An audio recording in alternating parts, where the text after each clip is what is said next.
going to the museum that day with my grandmother, was a real special experience. She lived on 115th Street and Madison Avenue, and we could take the bus right there on Fifth Avenue, straight to the museum, the Metropolitan Museum of Art that's at 84th Street and Fifth Avenue. So it was a short ride. But once we got off the bus, we were basically on another planet, And my grandmother was accustomed, when she left the apartment, everyone knew her. Like, oye, doña Carmen, ¿para dónde va? And she talked to everyone. And so it was just for me like that's just normal. If you go out with grandma, it's going to be a minute before you're getting back home because she would talk to everyone and whatever the latest gossip, she would find out what's happening in the neighborhood. But when we got off the bus on 84th Street and Fifth Avenue, we were invisible. No one knew us or even cared.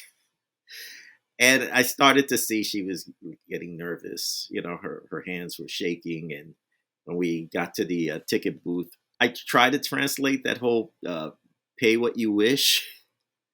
It didn't translate at all. And she just handed, the money over to the clerk.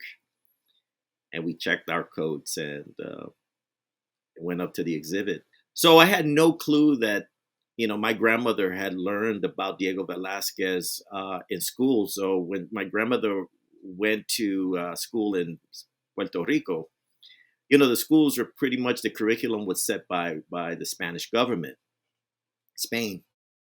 And she knew quite a bit about Spain, and she knew a lot about the painters. So she was very familiar with the painting of Juan de Pareja. And when I heard her exclaim, I thought she saw somebody from the neighborhood. And it was a concern because I wanted her to relax. I really wasn't accustomed seeing her out of her element. So I was really kind of concerned about her. Like, oh my goodness, I've never seen her so nervous. She's such a confident, proud woman. And suddenly she's kind of looking around. And so when she goes, oye, Juan de Pareja, ¿qué tú haces ahí? I'm like, yes. Okay, we have a friend now that we can make her relax and feel more comfortable. And she was talking to the painting. This Colorín Colorado video was made possible by a partnership between the National Education Association and WETA.